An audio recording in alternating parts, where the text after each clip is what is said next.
Hello students, I am doctor Neelam Sharma. Good morning. आप कैसे हैं? मैं तो अच्छी हूँ, आशा करती हूँ आप लोग भी अच्छे होंगे। तो जो है पिछली सीरीज़ में जो मैंने जो अभी ऊपर आपको फ्रेंड्स में इंट्रोडक्शन एनालिसिस की मैट्रिक्स बनवाई है, उसके बाद में अब मैं आपको 5 क्वेश्चन आपकी जो रोज़ मैं आप करवाती हूँ, डेली करवाती हूँ, क्या नाम PYQ कराती हूँ, तो मैं उसमें करा रही हूँ ये जिससे नेट 2000 जून 2023 के क्वेश्चन है। तो पहला ही क्वेश्चन है स्टूडेंट्स, पहला क्वेश्चन है। तो पहला क्वेश्चन ये है, which of the following is not the goal of scientific method of acquiring knowledge, कि कौन सा ज्ञान अर्जन करने की वैज्ञानिक विधि का निम्नलिखित में से कौन सा लक्ष्य नहीं होता है। पहला क्वेश्चन है ये, और जो है शिफ्ट फर्स्ट का है, 2023 फर्स्ट शिफ्ट फर्स्ट का है। तो इसमें 4 ऑप्शन दे रखा है, experimental of truth, fact finding, control of variables, prediction of events. तो एक्सपेरिमेंट ऑफ ट्रूथ आपको पता है कि साइंटिफिक मेथड में सबसे पहले एक्सपेरिमेंटल ऑफ ट्रूथ तो आता ही आता है। फिर फैक्ट फाइंडिंग हम क्या करते हैं, फैक्ट फाइंडिंग करते हैं, है ना। कंट्रोल ऑफ वेरिएबल हम नहीं करते हैं। तो इसमें जो गलत आंसर है वो है सी, कंट्रोल ऑफ वेरिएबल इसमें नहीं होता है। क्यों नहीं होता है ना। ये घटना, ये कंट्रोल ऑफ वेरिएबल साइंटिफिक में उसमें करते हैं, एक्सपेरिमेंटल में, ठीक है। शिक्षावाणी इज ए, शिक्षावाणी क्या है? शिक्षावाणी क्या है? Podcast app of the central board of secondary education, या newsletter of the university grants commission ये है, या journal published by the national council of education research and training, या फिर television broadcast of the national council for teacher education. क्या है शिक्षावाणी? शिक्षावाणी क्या है? तो इनमें से जो 4 ऑप्शन दिए गए हैं स्टूडेंट्स, इनमें से जो है पॉडकास्ट है। ये कौन सा है? पॉडकास्ट ऐप है of the central board of secondary education. अब ये क्या है?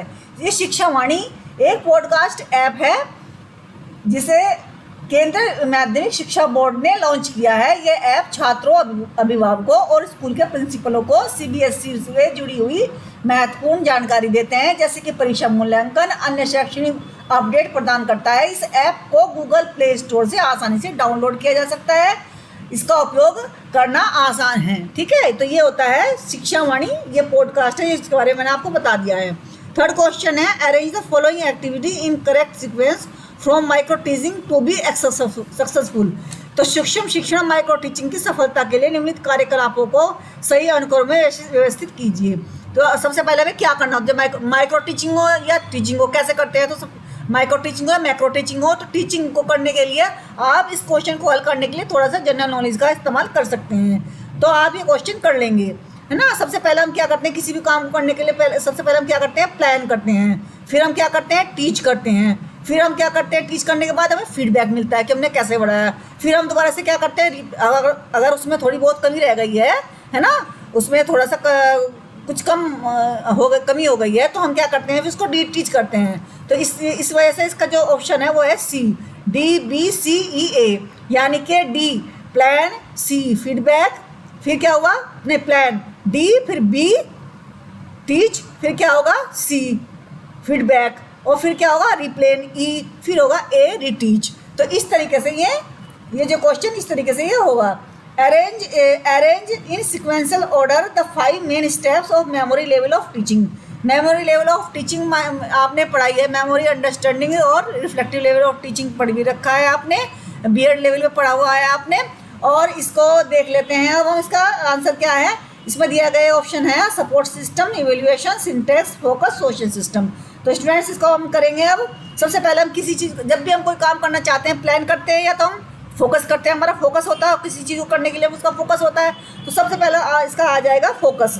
दूसरा क्या आ जाएगा, सिंटैक्स। फिर उसकी संरचना करते हैं, पहले प्लान बनाई, फिर उसका बनाया किस तरीके से हमें कोई कार्य करना है। फिर हम क्या करेंगे उसमें, सोशल सिस्टम। फिर क्या करेंगे, सोशल सिस्टम, है ना। फिर इसके बाद आता है सपोर्ट सिस्टम। सोशल सिस्टम में हमने देखा, सोशल सिस्टम बनाया, तो फिर देखा हमें कहाँ क्या क्या कमियाँ रह गई, तो फिर उनको सपोर्ट करने के लिए हम सपोर्ट सिस्टम तैयार करते हैं। फिर उसका होता है मूल्यांकन। तो स्टूडेंट्स इसको जो हम सीक्वेंस में कैसे लगाएंगे, हम इसको लगाएंगे हम इस तरीके से, DCEAB, DCEAB, B आंसर इसका सही है। फिर नेक्स्ट क्वेश्चन है 5 क्वेश्चन।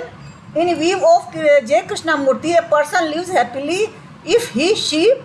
ये कृष्णामूर्ति के आपको जानते हो ना, एक हमारे फिलोसोफर, बहुत जाने माने फिलोसोफर है J कृष्णामूर्ति, उन्हीं के बारे में एक क्वेश्चन है। एक व्यक्ति प्रसन्नतापूर्वक जीवन जी सकते हैं यदि वो वैधतापूर्वक जीवन जी सकता है यदि वह क्या करे, है ना, लिव्स हैप्पीली, हैप्पीली मतलब सुखपूर्वक जीवन जी सकता है। यदि क्या करे वो, अगर सुखपूर्वक जीवन जीना चाहता है, या तो फिर ये क्या करे, डिफीट्स अदर इन कंपटीशन, या एक्सेप्ट द चैलेंजेस, या इज नॉन कॉम्पिटेटिव, या फिर इज डेयरिंग एंड इंटेलिजेंट, है ना, साहसी और बुद्धिमान। तो इनमें से क्या, आपने अगर फिलोसफी वाले पेपर में, इसमें सेकेंड यूनिट में जो वो है, क्या नाम है, हमारा जो इसमें फिलोसफी वाला जो टॉपिक है, उसमें जय कृष्णमूर्ति के बारे में अगर आपने पढ़ा हो स्टूडेंट, तो उसमें इन्होंने बहुत जोर दिया है गैर प्रतिस्पर्धा पर, इन्होंने वो अत्यधिक जोर दिया है। तो स्टूडेंट इसमें क्वेश्चन, इसका आंसर कौन सा होगा, सी आंसर इसका सही है। इन्होंने कहा कि कंपटीशन से बच्चों के अंदर तनाव पैदा होता है। तो हमें क्या रहना चाहिए कि गैर प्रतिस्पर्धा दिमाग में हमारे गैर प्रतिस्पर्धावादी विचार होने चाहिए। मतलब हमें कंपटीशन से बच्चे जो है बहुत ज़्यादा तनाव में आते हैं, तो इन्होंने इस बात को माना था। तो आज ये के लिए बस इतना ही students. Respect your parents, respect your teachers, और अपना ख्याल रखिए, सेहत का ख्याल रखिए, और अपनी जो यूजीसी नेट की तैयारी है वो इसी तरीके से कंटिन्यूस करते रहिए। Bye bye.